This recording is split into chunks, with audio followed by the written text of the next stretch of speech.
Our podcast reviews well-known movies and contains spoilers. The podcast may contain mature subject matter and mature language. Listener discretion is advised. Enjoy the show. Quiet on set. Places, everybody. And action.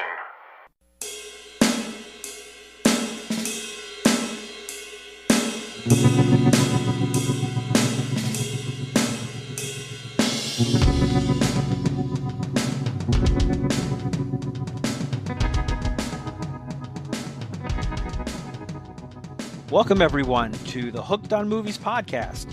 Today, we will be looking at the 1976 biographical political drama, All the President's Men. With me are Ken. When you got them by the balls, their hearts and minds will follow.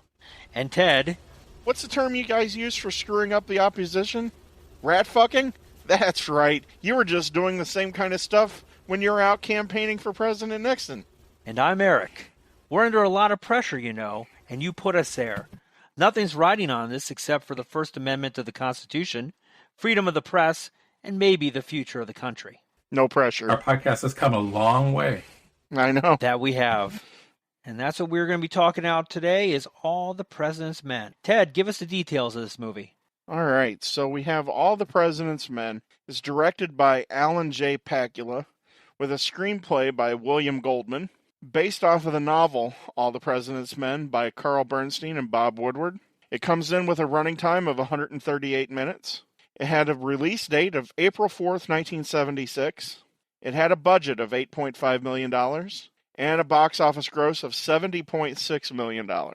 All the President's Men stars Dustin Hoffman as Carl Bernstein, Robert Redford as Bob Woodward, Jack Warden as Harry M. Rosenfeld, Martin Balsam as Howard Simmons, Hal Holbrook as Deep Throat, Jason Robards as Ben Bradley. And this is a pretty extensive cast, almost too many to name, not like last week with JFK. It was a who's who. I did find some interesting people who are in the movie that play smaller roles that are kind of interesting. One of the people that I found was Dominic Chianese as Eugenio Martinez. He was one of the Watergate burglars. He was Uncle Junior in The Sopranos. F. Murray Abraham played Sergeant Paul Leeper, one of the arresting officers. Of course, he ended up going on to win Tony's and a Best Supporting Actor, I believe, for Amadeus. And we also had Ned Beatty as Martin Dardis. And, of course, Ned Beatty is famous for Deliverance.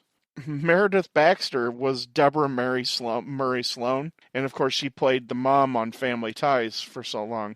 But Eric, you had brought somebody up that I even missed that was in this. An actress by the name of Polly Holliday was Mr. Dardis' secretary, and she is famous actually for her TV role that actually also started in 1976, the sitcom Alice, Kiss My Grits. You might remember that catchphrase. Yeah, of course I remember. I know that. That's pretty awesome. And then so she played Flo on the TV show. She played Flo. About 5 seasons. One of the final things that I found as far as people who were in the movie, Frank Wills, he played the security guard that called the cops for the Watergate break-in. The interesting story about Frank Wills, he played himself. He was actually the person who called the cops for the Watergate break-in. And he was actually fired without explanation a few days after that. And he was out of work for 3 years until he played himself in this movie. He was never able to have a full-time job again. He died in 2000 at the age of 52. Pretty tragic story for somebody who was actually just doing what he was supposed to do and being a night watchman. Yeah, that is pretty tragic. He had a pretty tough life after this. He got that role in the movie to play himself and could not hold jobs down and just kind of floated around. And based off of a lot of things that I read about the casting of this movie, I'm just going to say that it was probably Robert Redford that gave him that shout out. He did a lot of the heavy lifting here for Mr. Pakula as far as that sort of thing goes. So the critics were really positive on this movie. All the President's Men comes in with a Rotten Tomatoes critic score of 94%, so it's certified fresh. It has an audience score of 92%. I did find a couple of negatives. One was Arthur Knight from The Hollywood Reporter. And he said, while there's an undoubted fascination in all this, after a couple hours it begins to wear thin. And Gary Arnold, and he's ironically from the Washington Post, he said political commentators seem to feel that All the President's Men will have a far-reaching political impact this year. I'd be more inclined to believe it if the film affected a provocative emotional tone. Pakula is just too cold under the collar. How much you want to bet he's not good friends with Woodward and Bernstein? The critic for the Washington Post kind of panned the movie, so I'm going to torpedo those bastards. I'm done with it. I think he might have been jealous that he wasn't just a little whole... bit. Yeah, just a little bit. But on the positive side, we have Marjorie Baumgarten from the Austin Chronicle. She said, the movie heroically recounts the dogged journalistic sleuthing that cracked the story of the Watergate break-in and cover-up. And then, of course, Roger Ebert from the Chicago Sun-Times. All the President's Men is truer to the craft of journalism than to the art of storytelling, and that's its problem. The movie is as accurate about the processes used by investigative reporters as we have any right to expect, and yet process finally overwhelms narrative. We're adrift in a sea of names, dates, telephone numbers, coincidences, lucky breaks, false leads, dogged footwork, denials, evasions, and sometimes even the truth. That's not to say this movie isn't good at accomplishing what it sets out to do. It provides the most observant study of working journalists that we're ever likely to see in a feature film. It was a overwhelmingly good review by Roger Ebert. He ended up giving it 3.5 stars out of 4. Or 4.5 out of 5, I'm sorry. And the critics really liked it. It was nominated for many, many awards. I think it won 4, if I remember right. In 2007, it was named as the number 77 greatest movie of all time by the AFI. All right. Ken, tell us about the plot of this movie. Thank you, Wikipedia. Here we go.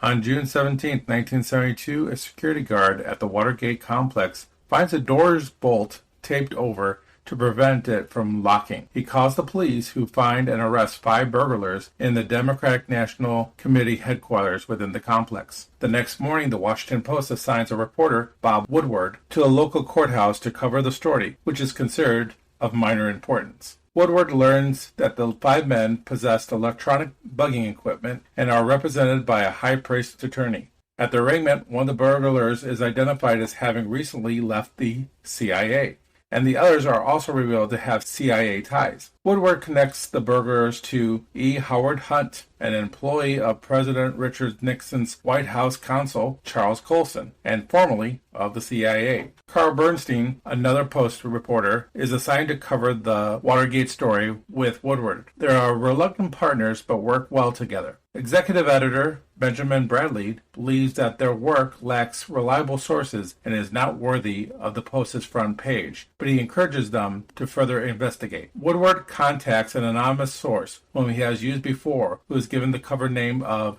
Deep Throat, communicating secretly using a red flag placed in his balcony flower pot to signal meetings. They meet at night in an underground parking garage. Deep Throat speaks in riddles and metaphors, avoiding substantial facts about the Watergate break-in, but advises Woodward to follow the money. Woodward and Bernstein connect the 5 burglars to corrupt activities involving the campaign contributions to the committee to re-elect the president. This includes a $25,000 paid check to Kenneth Dahlberg, whom Miami authorities identified when investigating the Miami-based burglars. However, Bradley and the others at the Post still doubt the investigation and its dependence on sources such as Deep Throat, wondering why the Nixon administration should break the law when the president is almost certain to defeat his opponent in a landslide. Through the former committee's treasurer, Hugh Sloan, Woodward and Bernstein connect a slush fund of hundreds of thousands of dollars to the White House Chief of Staff, the second most important man in the country, H.R. Haldeman, and to the former Attorney General John Mitchell, who is now the head of the committee. They learn that the committee was financing a campaign to sabotage the Democratic presidential candidate a year before the Watergate burglary. Woodward again meets secretly with Deep Throat and demands that he be less evasive after a mix-up. Deep Throat reveals that Haldeman masterminded the Watergate break-in and cover-up. He also states that the cover-up was not just intended to camouflage the committee's involvement, but also to hide covert operations involving the entire U.S. intelligence community. He warns Woodward and Bernstein that their lives are in danger. When the two relay this information to Bradley, he urges them to carry on despite the risk. On January 20th, 1973, Bernstein and Woodward typed the full story, while a television in the newsroom shows Nixon taking the oath of office for his second term as president. A montage of Watergate-related teletype headlines from the following years is shown, ending with the report of Nixon's resignation and the inauguration of Gerald Ford on August 9, 1974.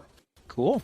So, Ted, when was the first time you saw this movie? I saw this in college. I was a history major in college, so this movie would have fit right into everything that I was studying. But this was not quite for a class, but it also helped provide some information for one of my classes. Here again, Watergate was something that mostly my dad talked about a lot. This totally affected him just as an American.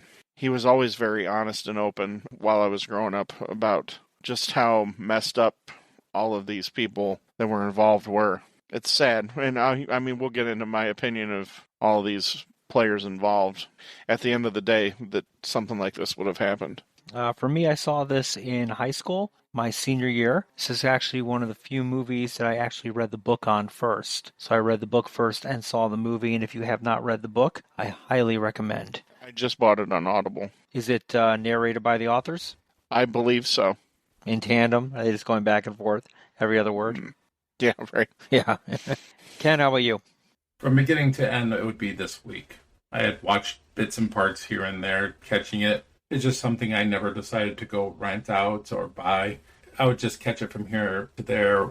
Yeah, this is definitely one of those movies that you have to see from start to finish. If you've never seen it before, watching it midway, early, towards the end, you won't know what the hell's going on. Robert Redford buying the rights to the book on this is really what kicked it off. What are your thoughts on that, Ted? Kudos to Robert Redford. It seems like he's always kind of had his finger on what's going to be not just culturally important, but as far as being an American important. That he's directly involved with has some importance. It's no surprise. Because, I mean, this is the height of Robert Redford's power. The movie studio wouldn't even greenlight the movie unless he was the star. He didn't even want to star in it. He wanted Al Pacino to star in it. This is Al Pacino. This is like Dog Day Afternoon kind of stuff. This is Dog Day. I mean, this is good Pacino. It's quite fortunate from Woodward and Bernstein that Robert Redford stepped up, because in the wrong hands, it's going to get too muddied. It's going to get too bogged down. Robert Redford also is the one that brought William Goldman as the writer. He had just worked with him on Butch Cassidy and the Sundance Kid. Robert Redford knew that he was going to get a writer that would be able to make this a good, watchable story. Well, even before the book, Redford was already involved in the process. He was already talking to the writers back in 1972. He's talking to them when he's working on The Candidate, and then again during The Sting. He's kind of directing them where to go with their book, because they didn't write the book yet. When he was contacting them, they had an idea of what they want the book to be. And initially they were avoiding him. They say the reason why they were avoiding him is because they didn't believe it was Robert Redford. It was at a time where their lives were still kind of in danger, they thought. And so they were thinking that these were either pranks, or they were scared if they were going to go meet Robert Redford and find out that it's Charles Bronson with a death wish. Yeah. It was really interesting how Redford was, like you said, Ted, he just seems to have an eye for what is important at the time. And it didn't hurt the fact that he hated Nixon. He has admitted to this, that he didn't like Nixon, and he was very intrigued that something like this was happening under Nixon's watch, and he was wondering how he can get involved in it. That was kind of interesting that Redford actually said that. I was watching an interview that they had with him in 2011, and he said that that was one of his reasons to do this. It'd be interesting to know if he wound up on the enemies list. Good question. Yeah, you're right. Maybe. Wouldn't surprise me, because there were people in Hollywood that were There were on like that several list. hundred people on that list. It would not surprise me at all. Yeah, but he's too powerful at this time. We were talking this offline. Robert Redford at this time, and for people who want to relate to this that doesn't understand Robert Redford in the 70s, he's like the George Clooney of what we have now. He was extremely popular at this time. His acting, he was doing 3 Days of the Condor, he was doing The Sting, Butch Cassidy and the Sundance Kid. There were so many movies that he was doing. Jeremiah Johnson. Jeremiah Johnson. Jeremiah Johnson. He did Jeremiah Johnson, and that was another film where it was all him. In 1979, he directed Ordinary People. Mm-hmm. Yeah. So for the longest time, he's been a force in Hollywood. So I don't think at any time was he really on anybody's list, because Robert Redford probably would snap his fingers. Nixon's list did not mean that he was going to rub you out. It was just hey, these people aren't favorable to the president. Just note it. Keep an eye out. They weren't trying to sabotage him, but they would have an FBI file on him. He's keeping tabs on him. What Nixon was doing was he was using the intelligence establishment, essentially what J. Edgar Hoover did for 50 years. Get dirt on people and then use that to his advantage. Nixon ruined Edmund Muskie's run for president. It would make sense that somebody like Redford would be on Nixon's list. And Mark Felt, who ends up being the quote-unquote deep throat, Nixon screwed him over because he was supposed to become the head of the FBI after J. Edgar Hoover. So that plays a little bit here into that. And isn't it interesting that after Hoover dies, Nixon has control of both, it seems like, the CIA and the FBI, because the FBI was kind of against Nixon in a way. It seems like whenever somebody was against the FBI, the CIA was there to kind of support the president. We were talking about that in JFK. The CIA didn't particularly care for Kennedy. CIA took over. When he went to Dallas, the FBI was kind of pushed away, and the CIA was kind of like the lead on that. And we kind of see that here again during the Watergate scandal. Hoover didn't like the Kennedys. Hoover did not like the Kennedys. Anybody, to be honest with you. Hoover liked power. Well, and that's what we have here, is we have people who are fanatical about power and keeping power and holding power. Yeah, but we see here that Hoover dies, and then what happens? The FBI is kind of weakened. Nixon appoints somebody that he can control. Right, exactly. That's why he doesn't have Mark Felt take over. And Mark Felt, maybe not the main reason, but he is guy for this story. Probably the most protected source in American journalistic history. However, Nixon knew it was Felt. So they have like the Watergate tapes. When did you hear this? He had a very good idea it was Felt, but he wasn't 100% he never publicly sure. came out and said it. They have tapes on the Watergate that actually have a meeting with Nixon and another representative, I don't know who the representative was, actually saying, do you have an idea who it is? And they said, yes. It's probably Kissinger. And they said Felt. And the reason why they didn't go after Felt is that they did, Felt would have just blown everything out of the water. Outing Felt would actually be worse than what actually happened to Nixon. Felt knew where all the bodies were buried. Possibly literally. Yeah.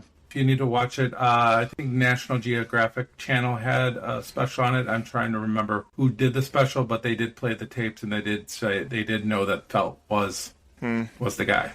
Interesting.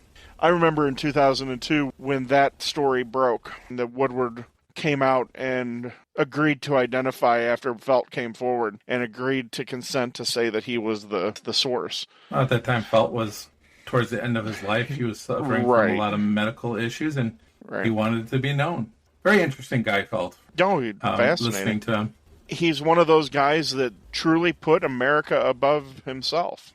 It's these little crossroads in American history that have, by a saving grace of somebody who's put country above themselves, that has protected America. It's happened a few times. What did you guys think of Hal Holbrook's portrayal of him? I thought Hal Holbrook did a good job here. My biggest complaint with the whole sequence is we've discussed here in at least the last few episodes about using shadows. I don't think Pakula did a very good job here. I think the usage of the fluorescent lights was not necessarily the best use here, but Hal Holbrook does a really good job. You actually feel his inner struggle, that he doesn't want to blow America up, but he wants to take down these people who are literally out of control. He also has an agenda, as I just kind of mentioned, but I totally disagree with you. I think the shadows are great here. I think the positioning of the character is great. the character is kind of like on an angle at the beginning here, and it isn't until the end that you have that straight face-to-face discussion. I think the shadows are done really well, and I think the fact that you do it with natural lighting almost in the parking garage, I think gives it a bit of authenticity that it needs. Yeah, I disagree with you. I think it's You mean great. fluorescent lighting in the parking garage? The light that's in the parking garage. Yeah. Right, he's using whatever he has. And this is what Robert Redford said. We did this on purpose because we wanted things that happen outside of the newsroom to be in the dark. We wanted to be in the dark when we were getting, this type of information. And then when we're in the newsroom, it's being shared. It's brought to light to everybody else. So Right. I actually like how that works. I get it. I just think that the way the fluorescent light comes out onto the screen is kind of harsh. It's not pleasing to my eye. I think agree there's with better both ways of to you, do it, though. actually. I kind of lean towards Ken's in this regarding the shadowing on it. You're absolutely right with what Redford said, and it was a great segue into the newsroom. Initially, they attempted to film this at the Washington Post, and because of all the day-to-day activities and people starstruck, no, they couldn't get anything done. So they built this set, what they say, down to the garbage can, back in Hollywood, and it's an incredible set. I mean, reporters were taking 5-minute breaks and going to the bathroom and doing their makeup. Yeah, exactly. I mean, the cinematography in this, a lot of this was filmed in D.C., and it was just incredible, some of the views they've had in Virginia and the Potomac and stuff. But the actual newsroom itself, if you didn't tell me that was a Hollywood set that was built specifically for this, I would have believed you were in a real live actual newsroom of that time. It was incredibly done. I'm actually disappointed that I read that and was doing the research here that I found out that it wasn't in a real newsroom, and I was kind of like, oh, I really didn't want to know that now. This looks so real. They must be filming at night and using like some type of movie trick to kind of get to look like it's during the daytime or things, because we've seen that before in other movies. The fact that they really were that detailed, that's why I think it does work with the garage and other locations that they do. Because I watch some of these clips from that time period, and the reenactments that they show in the movie of what we see, like what happened in real life and what we see in the movie, are dead on. When we have Sloan coming out with his lawyer, I watched the TV feed of that, compared it to the movie, and it's almost exact. They look identical. I was like, wow. They did a really great job of trying to find people that looked the part as well. This is a very detailed, orientated movie. I agree. Eric, you might have read this too. Actually, they took things off of Ben Bradley's desk. Yeah. To put into the set. It's amazing. And Ken, you're 100% right. Even Dustin Hoffman kind of looks like Carl Bernstein. Yeah, the hairs, the clothes, he does. When you see him from the back, he kind of looks like Carl Bernstein. Now, Bob Woodward, I think he would even admit that he doesn't look like Robert Redford. He witches, right? But he's not a bad-looking guy. No, absolutely not. But he's not Robert but if you Redford. say, hey, hey, Robert Redford played me in a movie, it's like, ooh. Exactly. It's kind of like saying that Brad Pitt played me in a movie today's or age. George Clooney played you in a movie, right? Well, I don't think it's that wide of a difference, but I understand what you're saying. It is amazing, which is why we were talking before we started recording about some people that I wish we would have actually seen their face, like if we got the other side of a phone call. Like when Carl Bernstein calls up Mitchell and Mitchell's just waking up from sleep and he pretends that he doesn't know it's 11:30 at night. Right. I don't think he's pretending. He's a lying sack of crap. I would have liked to seen somebody portray him. I would have really liked to seen somebody portray Liddy and Hunt, though, because those two weasels, you want to talk about two of the slipperiest weasels to have ever disgraced the halls of power. It's those two guys. Do we know why he didn't do that? I have no idea. I think it's because they didn't want to take away from the reporters. Because if you bring those big characters in, how much of a part are you going to give them? It's got to be extremely minor. I think they just felt that they wanted us to focus on the reporter getting the information instead of the face behind the voice on the other end of the phone. I think that's what they were talking. Because we don't end up getting to see the major players. Mitchell, You don't get to see a Ehrlichman, Haldeman. Nixon. You don't No. get to see a Kissinger reaction. Nothing. Right. We don't get Haldeman. We don't get Ehrlichman. We don't get Mitchell. We don't get Liddy, Hunt. Like in JFK, LBJ talking to the generals. Exactly. I agree with you, Ken. I think at that point it does get a little bit distracting because these are larger than life people. Even in 1976, around the time when this was made, these are still larger than life characters. People are still going to jail as late as 77 on this. Yeah. Still in the news, still current. And again, this is all about Bernstein and Woodward. If you bring in those characters, then it has to be something different. Yeah, it turns into Watergate the movie. We want this to be in the investigation of what they're doing. And this is not what we want. This is what Redford wants. I want a little bit something different here. I do want more. I do appreciate what Redford's trying to do here in focusing on the people who brought the story out. This has never been done this way before, and you can't do it now because of how we have social media out there, and people are just throwing out news stories left and right, and now it's all our friend the internet, right? Well, that and people in power have eroded America's faith in the news. Well, the news has also eroded themselves, let's be honest. They have, but people in power have used that to their advantage in very, very harmful ways. Well, that was the same thing, though, before this. And back in the old days, you had whoever was in power suppress the media so certain things wouldn't come out the way it should. We were talking about the war efforts. We were talking about how back in World War II, you would see things the Hearst papers. There was a suppress of the media, and now it's kind of flipped itself to the point where everybody's a media outlet, and you don't know who to trust. The problem, I think, came from the 24-hour news cycle. You had to have something. You had to have something that pushes ratings. It was all more about ratings now than it was, let's say, back in 72, 73, because of the fact that there was only 3 major networks. And these networks weren't even covering Watergate at the time. They could care less until after the story broke, and then CBS took it and ran with it. Think about the main plot of this movie. The antagonist in this movie is not necessarily the Nixon administration, if you think about it, and it's a good antagonist. The antagonist is Ben Bradlee. And I say that because Ben Bradlee always wants 2, 3, 4 sources. He wants things checked, double-checked, rechecked. Wants somebody to go on record with this. Go on record, which in today's news media, they don't check anything. Well, it's because of Deep Throat. And I am 100% in agreement of the protection of anonymous sources. Sure. Because a lot of stuff doesn't get done if there's not anonymous sources. And seeing this is where people in power have used that to erode negative stories against them as well. It was because of Deep Throat. This is where the arsenal of those in power has grown, and they learned from what happened in Watergate.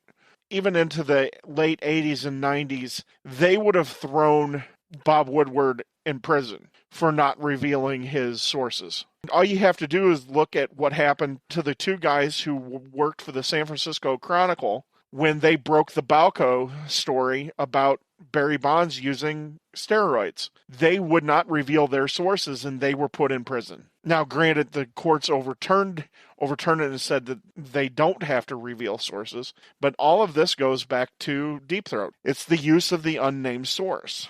It's important to have that. I agree with you. I do want to go back to Hal Holbrook, because we kind of left him kind of in the dark. We need a snare drum there. Holbrook was the only choice for this film, and he didn't want to even do this part. He didn't think there was much substance to this, and Redford had to convince him that this guy was kind of like the centerpiece of the whole film, and that got him on board.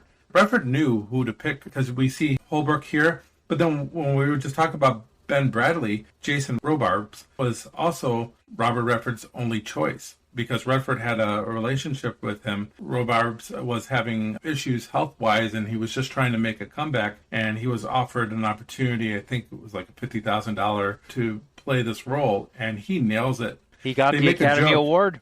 Yeah, he got the Academy Award, but they joke around that actually say that Ben Bradlee started acting more like the Ben Bradlee from the movie after the movie came out. And you mentioned Hal Holbrook and Redford having to convince him. He actually had to bring in Bob Woodward to explain the relationship that he had with Mark Felt. It's between Redford and Woodward combined that got Holbrook to sign on to this role. It's an iconic role. It's hard for an actor to do something like this and to put all ego aside because really your face is never really shown on screen. But it's his eyes. The eyes and It's the the voice. eyes too, yeah. You need the right actor to be able to, look into Right. the eyes and see what you were talking about earlier, the struggle that he has with the information that he's getting. I think at the end, when he kind of spills the beans, that's when you really see the anguish on the face. You get to see a little bit, even though we're still in the dark, you kind of see the emotion of, I don't want to do this, but I have to. It's my duty to do it. Yeah, because he was afraid that Haldeman and Ehrlichman and Mitchell were going to get away. Do we want to get into that right here about how this almost unraveled? Because I understand them being harsh with the way Bernstein tried to get his FBI source with the counting and hang up if I'm not right. In my opinion, what makes their story even stronger is when Sloan comes out with his lawyer with a denial of the fact that he did not name Haldeman in the grand jury testimony. Because that's when Sloan says, nobody ever asked me that Right. question. And I think that is the most damning part. In my opinion, that is one of the pieces of the puzzle that then ties not only the FBI into this cover-up, but it directly ties in the Attorney General's office. And that the Attorney General, whose client, I believe it's Kleinenhast, is now directly in target. The mistake basically opens it up for the truth to truly come out. I mean, Right. we were just kind of skimming the truth here, and by your mistake, you actually hit a jackpot. But granted, you don't get that jackpot without going to Deep Throat to get that information to Right. kind of make everything happen.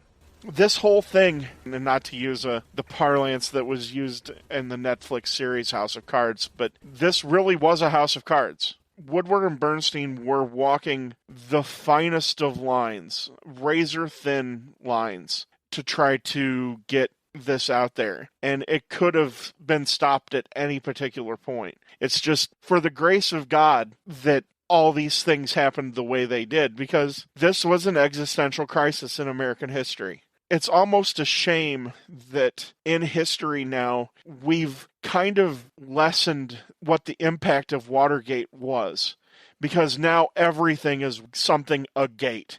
It's Spygate or blah, blah, blah gate, and it takes away from the impact of what this really was. It does, yeah. The word This- gate is thrown around as a synonym for any type of scandal. Right. And that is kind of annoying when I do hear the word gate added to something. I'm like, come on. These people were completely working outside of the law.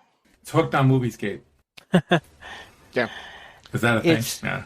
It is interesting when you get a breakdown of the characters, and the cast that played them does a great job in this. But when you have all these characters kind of trickling down from the president to special counsel, it's kind of funny. We haven't brought it up yet, but the committee to reelect the president, which is such an interesting committee in itself, with the acronym CREEP, which is probably the best acronym I've ever heard in my life. I don't know. Do they still have committees to reelect presidents? Is that still? Yeah. Is that what super PACs But are it's now?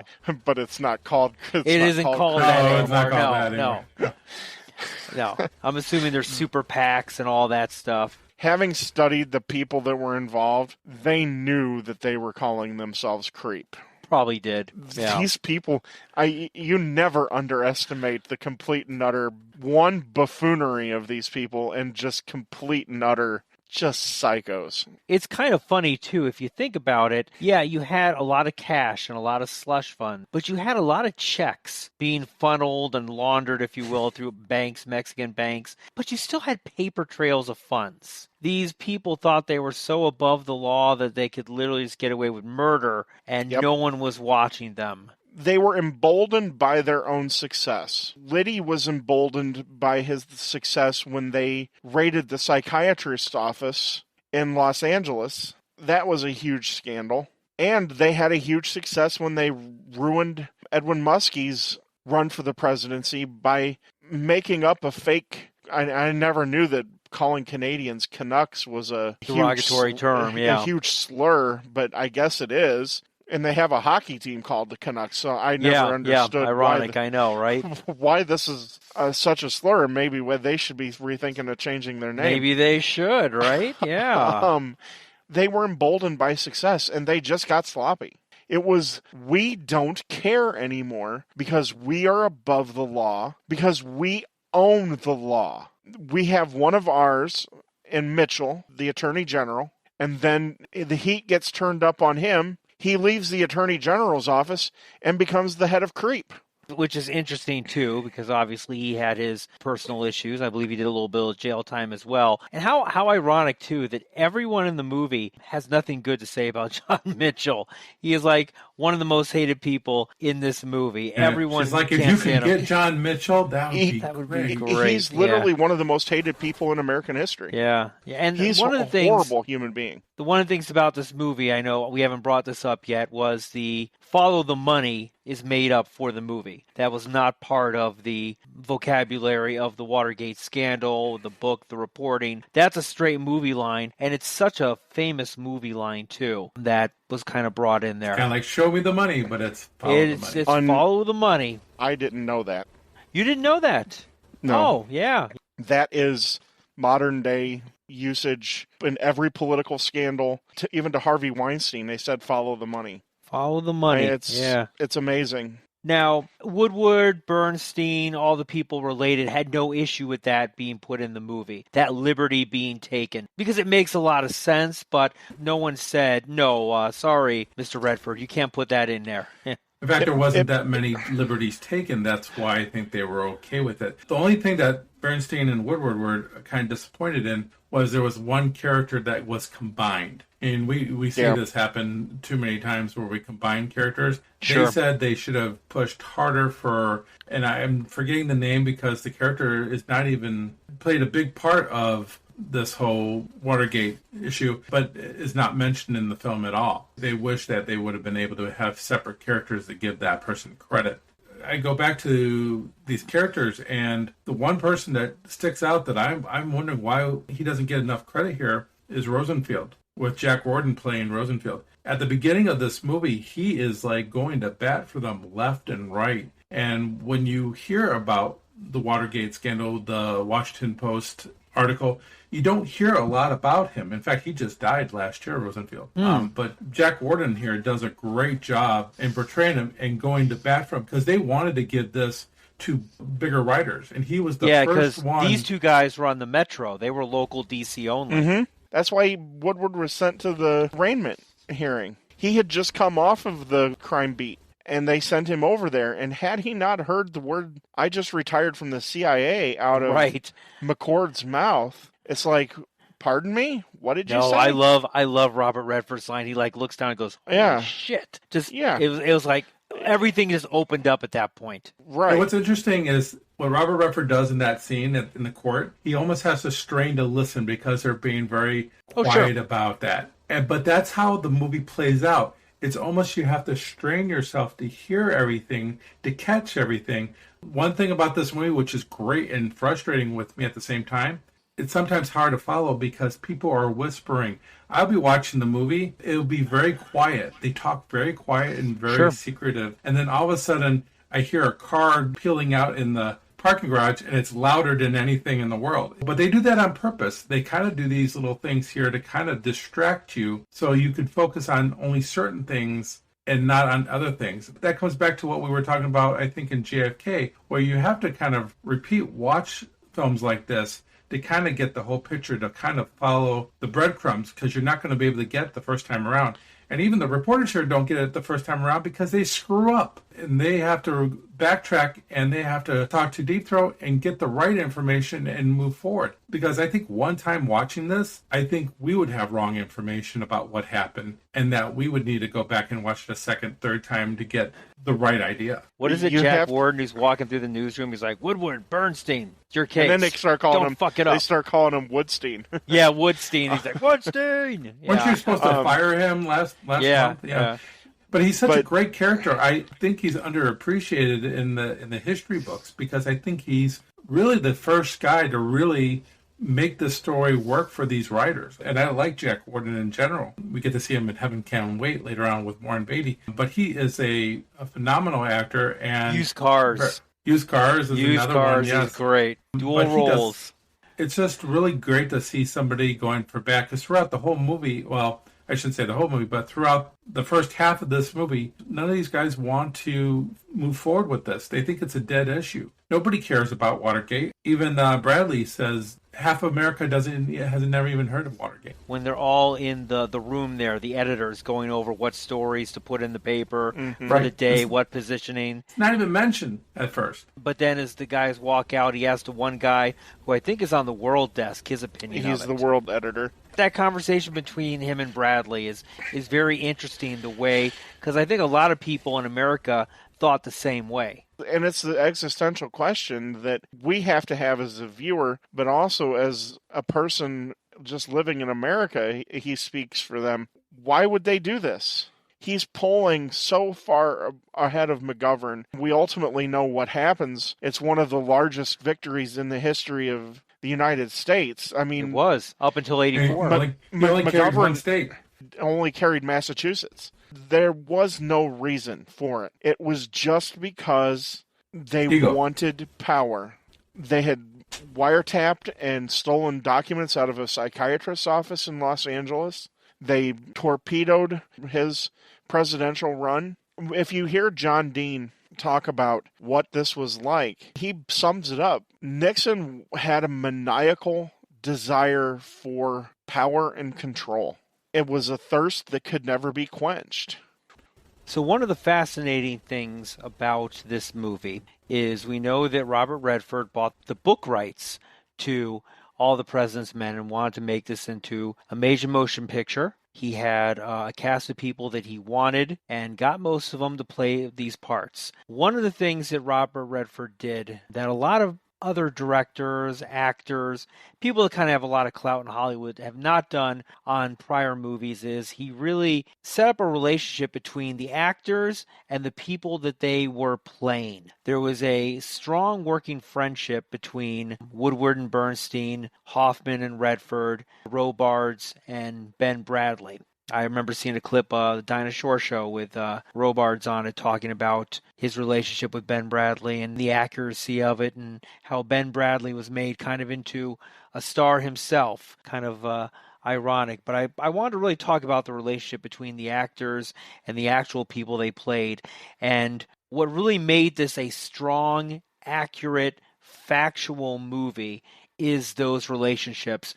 There's not a lot of liberties taken in this movie. The relationships really made this movie strong as each party kind of listened to each other. What are your thoughts on that? Ken, we'll start with you. Redford sought Hoffman out for this part. That's again why Redford has so much control at this time, and he's at the height of his powers. But Hoffman does a great job here of, I love how he's portrayed his character, and these guys spent all day with them. They didn't stay over, but I think it was for like 6 months straight. They were spending all their days with them. And Hoffman, he doesn't exactly look like Bernstein, but I think he probably has some of the mannerisms. I'm assuming Bernstein smoked that much. Yeah, Probably. he did. Is there anywhere you don't smoke? And that was ad-libbed, that That was line. great. Everything Great line. in the elevator was ad-libbed. But Bernstein, if you watch him in talk shows, he's got a lot of energy. Even now, he's into his 70s. Fun fact about Bernstein, that Ted probably knows this, is that his wife... Was Nora Ephron. His wife That's is right. Nora Ephron. Was Nora Ephron, yeah. Of course, she wrote some of the movies that we've already reviewed, like When Harry Met Sally. So that was a little fun fact. It's kind of funny because they talk about Hoffman's character being a ladies' man, and when I look at Bernstein, I don't think of him as a ladies' man, even with the pictures that I see of him. But there is something about the way that he presents himself. If we watch Hoffman talking to the ladies throughout the whole movie, he's very persistent. On the rooftop restaurant, yeah. Yeah, on the rooftop restaurant. I do not know her name, but she was very attractive, I might say. Yeah, and that's what he said. You were very attractive. Which is kind of ironic. It's like, first words, You're very attractive. You know that? But he kind of does that throughout the film. He kind of butters people up. Even when he's trying to get in to do his interview, he's like, can I have a cigarette? So Yeah, right. He tries to squeeze himself into situations. He knows how to keep the conversation going. I think that's what Bernstein was really like. That's impressive. To manipulate conversations to the point where you should have been kicked out 20 minutes ago and you're still going. The only thing I had a problem was when he was doing the interview with the bookkeeper. He's writing on a sheet, but then when he comes back, when he shows it to Woodward, it's all on like toilet paper and tissues and all this other stuff. No, because it says he's there for 6 hours. Exactly, that's what I was just going to say. Right, but we don't actually get to see the actual notepad that he actually wrote the stuff on. It's all just everything else. But yeah, he's there forever, and he gets the information that he needs, and then they both go back later to her again and get even more information by manipulating. The only thing about these two characters that bugged me just a little bit was at times it did seem like they were abusive a little bit. Granted, I know they're trying to get a story, but in some cases, they will go to that one lady's house and she's basically like crying. She wants them to leave because she's afraid, but they're bullying their way into their lives. And did something important happen because of this? Yes. But at the same time, do I have a problem with it? A little bit. In defense of that, they did use some very interesting tactics. We'll use that terminology, but I don't believe that they fully comprehended just how much danger that they or the people they were interviewing, how much danger they were really in. I believe I said this before. Based off of who we're dealing with, especially with Hunt and Liddy, it's amazing that somebody didn't get offed in this whole thing. That was these guys' MO. I mean, Hunt worked for the CIA. Liddy was a disgrace. Well, he wasn't a disgrace. He was a retired FBI agent who was known for his borderline illegal dealings. These guys were used to making people disappear. So could it be the reason why they didn't know also is because they were so green? I mean, Woodward is basically on the job by what they say 9 months. It does sound like Bernstein has been there for a while. I don't know how long he is, but he was talking about how he's been in the business since he was 16. And he's supposed to be the better writer. Woodward is the one who's a little bit more particular and a little bit more professional. But Bernstein is one who knows when you read something, he knows where to put it to grab you right off the bat. And I love that first interaction that they have at his typewriter talking about him taking the story and polishing it. Again, it comes back to focusing on what is going on in the movie, because when he comes over there, Woodward kind of mumbles to him and trying to figure out why he's got his stuff. And again, this movie makes you really focus on what they're saying. It's easy to miss some of this stuff. I love the fact that he says, I don't have a problem of what you did, it's how you did it. All he had to do was basically ask him, and he probably would have been more than happy to let him look at his copy of it. But yeah, I think being a little bit green around the edges is what makes them naive and not realize that their lives are in danger until Deep Throat basically says, hey, your lives are probably in danger. I mean, you guys are playing with ex-CIA and you don't think anything bad's going to happen to you? I do think there's just a little naiveness of these two characters and up until the end of the movie. And, you know, as far as going into Robert Redford and Bob Woodward, there had to be a lot of trust that Bob Woodward put in Robert Redford for this to work. I know that when this was all going down, neither one believed that they were talking to Robert Redford, which is kind of amusing because they were still really covering the story at this point. There were still people going to jail, like we had said earlier. So the fallout was still occurring. It's this relationship between these two, between Redford and Woodward. It's one of those things that can only happen in Hollywood. It's just wonderful that these two men, they took this story that was legitimately one of the biggest stories journalistic history, and they made it into a remarkably good movie. Redford put aside his entire ego for this. Like I had said previously, the studio wouldn't greenlight this movie without him in the starring role. But then to counteract that, his pitch was his co-star had to be somebody that was equal to him or very close to him. And that was a very small group of people at that point. And the use of Dustin Hoffman here, Dustin Hoffman, I believe he's coming off of Marathon Man. I mean, of course, in The Graduate. He's another it guy. It's interesting that in the credits, Dustin Hoffman gets the credit before Robert Redford because Redford put aside his ego because he wanted Carl Bernstein and Bob Woodward to look like that they're on equal footing. Because it was both of them that broke this story. This also goes to how into this he was. There was no one character here that was above anybody else, and I love the way that they elevated the role of Ben Bradley. I think if there's only one thing that was kind of left out that was an important part of this whole scene, she's the one that said to cut her out, but it was Katharine Graham. She was the owner of the Washington Post, and she's actually the one who stood up to the Nixon administration because they wanted all of the notes that Woodward and Bernstein had. And she goes, "They're my notes. If you want them, you come and get them." And essentially shut down the criticisms of what these two guys were doing.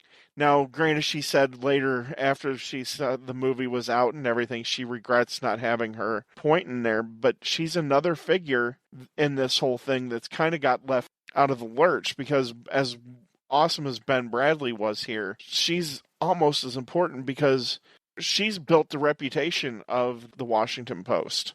Another great movie, The Post, with Tom Hanks about the Pentagon Papers. The Pentagon focuses Papers. on Katharine Graham. Yep. It's an incredible movie in itself, too. Another American hero. I mean, Another American hero. She defended the First Amendment, the freedom of the press.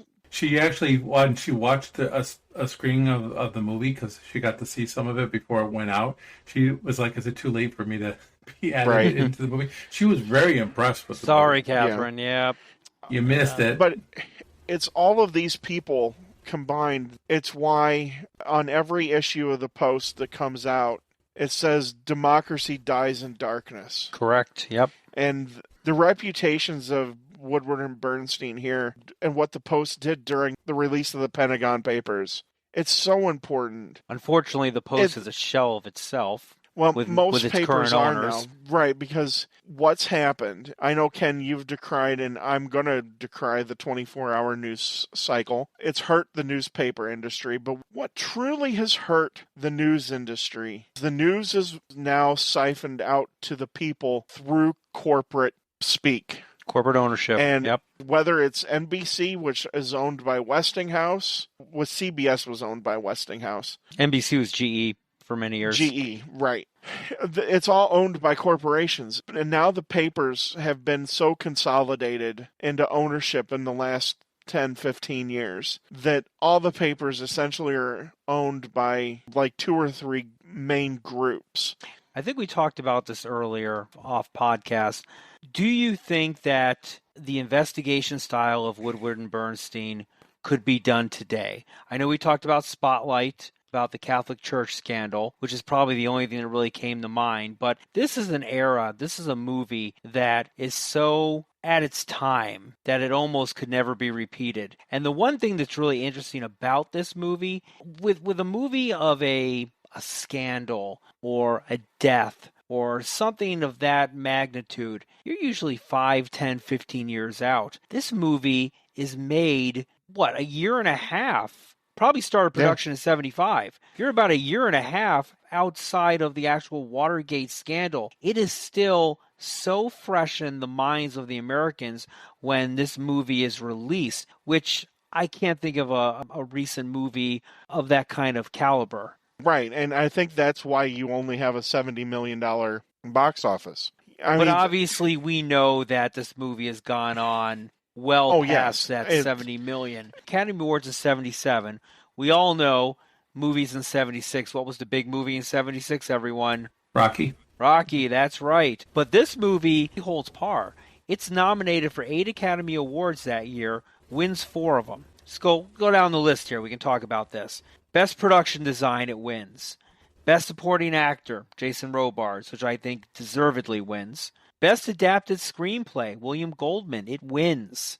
Goldman was so strong in the making of this movie, and it shows. Best sound mixing, it wins. Okay, I can see that maybe. I'm not sure about that. I don't know. You got Rocky had some pretty good sound mixing too. Well, the thing that won that, the way they got the whole thing with the typewriter, what they did to get that was a combination of a gunfire and a whip. Right. Oh, really? To get that noise? To be that staccato. And also, too, what got them that is the use of the guns after the 21 gun salute after Nixon has been inaugurated. The typewriter is going over the top of the guns. And that's making the comparison that words are ammunition. I love the commentary, Robert Redford, when he's reviewing it, when they have the balloons dropping. He's like, I hate balloons. Why do people use balloons? When we were talking earlier about the bookkeeper and with Bernstein going over to her house to get all that information, did you guys know that that's the actual home of the bookkeeper? They actually rented it out and actually filmed the exact place where it all happened. And that was also the house dress that she wore. She wanted to go in the wardrobe and get all dolled up and makeup and everything. And he's like, no, just wear what you got. It looks perfect. That's Jane Alexander. She was nominated for Best Supporting Actress. She did not win. It was nominated for Best Picture. Pretty good group of pictures that year. Best Director. It got nominated in Best Film Editing. So all the major categories, it was right up there. It was a player. I agree with film editing. I think this film is edited extremely well. Yeah. We talked about Burgess Meredith with Mickey for Best Supporting Actor. Which one would I choose here? It's a close race. I would not have a problem with Burgess Meredith winning here, but Jason Robards is doing a really great job here too. That's the closest one. I think this one should win over Rocky, even though I like Rocky more as a entertainment film. Like, I'm more likely going to go and downstairs and watch Rocky again before I watch All the President's Men again. Just because Rocky is one of those feel-good stories and the underdog, and it's Rocky, for crying out loud, right? And All the President's Men. No, people. Rocky 3. Please, listen to Rocky 3. and my Rocky shameless 2. plug. As far as the Academy goes, and I mean, if you listen to a lot of our episodes, the controversy with the Academy and disagreements with the Academy run very deep, especially with me. I think that the closeness of time between this movie and the actual events of Watergate probably hurt this movie from winning Best Picture. I think if this movie's made in 1983 or 84, it might have a better shot of winning Best Picture. One of the reasons that Rocky ascended to where it was, Rocky's a great film. It's not better than All the President's Men. I think Rocky won because Rocky is a more uplifting story. It's a happier story. And I think they're tired at this point. Eric, when you went into choosing these movies for this section here, we have now bookended what is legitimately one of the most turbulent times in the history of America outside of the Civil War. The assassination of John Kennedy to the Watergate scandal. It's that 10-year period. It's that decade. I mean, we talk about how we're split today in these times, but America was being torn apart at its fabric. Because all their leaders were either being arrested, killed. I mean, It was like you didn't know what the hell was going on. You had an assassin murdered on live TV. You had the Vietnam War coming into the TV screens in horrific color. Then you top off everything with the Vietnam War and the assassinations, and then you have the push for equal rights and what was going on in the South. And then you had, after the assassination of Martin Luther King, the riots that go on throughout America. All of this cost this movie the Best Picture. You're absolutely right. You know why? Nixon was pardoned by Ford just to get it over with. You know what? Right. Let's end Watergate. Let's start fresh. That's exactly what Rocky was. It was uplifting. It was the underdog coming up and winning. It was a feel-good movie. You make a great point. I never really thought about that. I think if this was made 10 years later, it probably would be a Best Picture win easily. But you're right. America's just like, come on, really? We're still talking about Watergate? Okay, it's Robert Redford. We'll go see it. It's amazing that The Deer Hunter won Best Picture when it did, being that was in that close 78, right? 78, yes. Yeah. The Academy Awards, I believe, should be more about merit. On merit, All the President's Men is a better movie. I kind of agree with you why it didn't win, but I also know that if I look at other political movies, what other political movies are winning Oscars before this time frame? Political dramas, or whatever you want to call this, they just don't do well when it comes to awards because people want to see the feel-good movie win the award. But now we're starting to change. In the 70s, getting into the 80s, where we're starting to be more accepting of a whole lot of different type of movies. The Exorcist, which we just reviewed not too long ago, that was nominated, didn't win, but it was not a feel-good movie that was nominated. Are you sure it wasn't? I don't know. I think movie. I think it was good for that devil. It was. No, devil ended up losing. Well, I guess it was really good for William Friedkin. Yeah, that's right. Yes. And his abuse of his people. And one thing about it, Alan Pakula didn't abuse anybody on the set of. Not that I know of. I did not read any horror stories about that. Alan Pakula didn't permanently damage Dustin Hoffman or Robert Redford. Now, I know Dustin Hoffman has a reputation for being very difficult to work with on set. Kramer vs. Kramer comes to mind. Tootsie, very difficult to work with. I didn't really read anything about his mark of perfection or difficult to work with on this movie. Did you guys hear anything about that? No. I don't think Redford would put up with that, to be honest with you. When Robert Redford comes to you at a Knicks game and says, hey, do you want to play Carl Bernstein? I think at that point, it's all egos aside because now, hey, Robert Redford's coming to you and saying, do you want to play opposite me? And you're like, well, yeah, I'm going to talk back to Robert Redford? Yeah, probably not. And we have to look at where they were in their careers at the time. Hoffman only had a few movies under his belt compared to Redford's. Yeah. Redford had an extensive amount of films, and of course he's the producer, so you're not going to tick off the guy who's running the show, even though who holds the purse strings. Yeah, right. I mean, exactly. Follow the money. Who's the boss? It's not the director, right. Even though the director is amazing here and does a lot of great things. I have no problem how this movie is shot. The only problem I have with this movie at the end of the day is it makes me want a sequel, and I never get the sequel. I have to actually go do the research and find out what really happened after they wrote their final big story. What happened? Read the book, man. Read the book. You know, one of the things I want to mention here, you had mentioned the cinematography, and I don't know if this was an intended, because I never was able to read, and I never found if this was an intended consequence, but I loved the shot of them looking down at the cars in the parking lot. Yes, It was intended. Yes. All intended. And because it all looks like it's the puzzles. Yeah. Puzzle pieces. What they were trying to do here together is show just how small they were, this big area. That's interesting. That's not how I interpreted it. Yeah, but I think, but at the same time, you can interpret it that way. But I think what they were trying to do was show that there's these two guys in this big area. Yeah, I get that. Because we also see that in the library. So when they're in the library, when they were doing the research and the camera pans away going up and up, they had to split that shot because the camera, and you could even see this in the shot itself, going jerky. Back and forth. It's jerking a little bit. But they wanted to show, as they go higher and higher up, how they're just one of many people there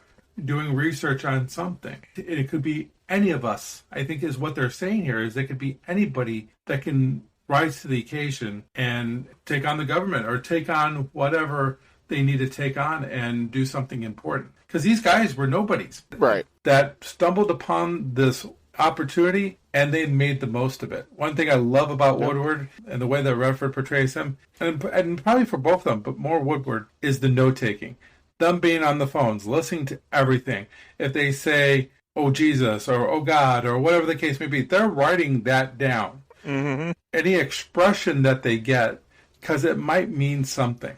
And I think those phone conversations are great. I think they're kind of almost the main focus of the movie is all these phone conversations that we have. It is. Where they talk to the librarian, she goes, "Oh yeah, he checked out these books on Ted Kennedy," and then she comes back and says, "No, I didn't." And then there's all these conversations about I don't even know Howard Hunt. Yeah, and I didn't even talk to Carl Bernstein. You know, it's all these denials, and they're very interesting conversations. What I enjoyed most watching it a second and third time was listening more into those conversations to get an understanding on why those conversations were so important. Because they are. Without these conversations, there's no case.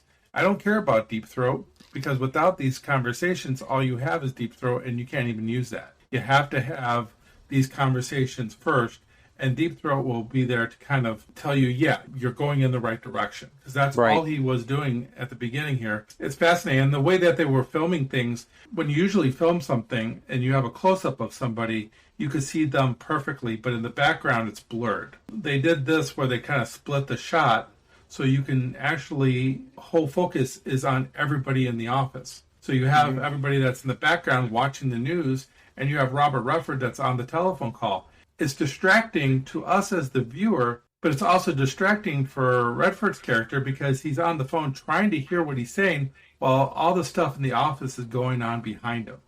I love the fact they do that because they put you in the office and you're having the same trouble understanding what's going on with Redford and what he's listening to in the same sense that Redford is. And I think that's pretty awesome. I do like how they do that too. I also really like the ending shot.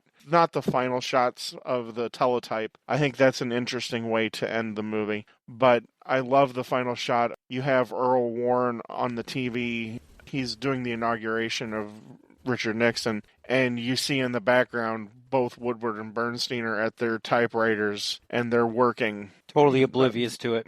Working on that story because that story is ready to come out. I enjoy watching Redford trying to type. He does that one finger typing. He does it's called chicken pecking. Whereas Dustin Hoffman actually does the actual typing, which is really impressive. Did you guys ever use a typewriter? Oh yeah, it's not easy. No, I remember using a typewriter. I remember using whiteout on a typewriter. It absolutely sucked. I noticed that Redford was the chicken pecker. That was kind of fun. That was pretty funny. Hey, you brought up the fact that the ending shot, how about the beginning shot where it's a white screen? I was fooled wondering if I got a bad copy of the disc when I first started watching it. Redford wanted to do that. He wanted to do it longer. He wanted to see how long it would take before people would squirm in their seats to wonder what was going wrong with the movie. It's a very interesting way to start the movie and a very interesting way to end the movie. It's not your typical way to start everything. What did they call them back then? Where they typed all the things out? It was teletype. And it's kind of interesting that they do that instead of doing what most documentaries try to do. Give you a reading. It's very interesting. What I like about this movie, too, compared to, let's say, JFK, and we all know what I had a problem with JFK with, was some fabrications just to kind of support theory and things of that nature. This liberties, movie, Ken, liberties. Give me liberties or give me death, I guess. What is great about this movie, it's extremely accurate. They take some liberties, I don't mind, but at no time are they misleading us to believe it happened a different way. This is almost exactly how it happened. If you listen to Bernstein and Woodward, they would tell you this is how they wanted the movie to be. That was a requirement with them and Redford. They didn't want a based on a true life story. They didn't want that based on a true life story that we get where a lot of things are added in and subtracted in. Pretty much everything we see here actually happened. And with that, let's go into our reviews. Ken, why don't you kick it off? I enjoyed this movie. It was the first time I got to see it straight through. And I was really actually digging this movie, and I was like, this is good. Why have I waited this long to kind of start it? But the problem that I had with this movie is when it ended, that's when I was just starting to want more. Rewatching it a second, third time, I got to concentrate more on the conversations that were happening on the phone and catching up with stuff that I missed. It's an enjoyable film. I do think I will see it again, but it's just not one of those kind of movies that screams entertainment for me for a Friday, Saturday night movie night. I do agree that it's better than Rocky as far as it should have won Best Picture, but for my movie taste, it's not as good as Rocky. But I like it better than JFK. So I'm still going to give it a B. I was very close to giving it a B plus, but the ending did kind of take away a little bit of that. But it's a solid B. It's a very well made movie. For me, I think this is again, a very well-made movie, as Ken said. I do recommend that you read the book. The book definitely goes past where the ending is of the movie with the typewriter. I agree. The ending disappointed me dramatically because I read the book first. I was expecting a lot more. So when we come to that ending, I'm like, what? You're stopping now? There's still another quarter of the book you just completely, ignored. That disappointed me when I first saw it. But as I've watched this movie down the road, I've been able to kind of separate mentally the book and the movie and focus just on the movie itself. It's an incredible movie. I love the actors. I love the story, obviously. This is a movie that I will watch once or twice a year. I'm just a nerd or a geek when it comes to history stuff. And Watergate, the Nixon administration, presidents have fascinated me forever. So this movie is right up one that I would love to watch and will watch again. The cinematography is incredible. I think the direction is great.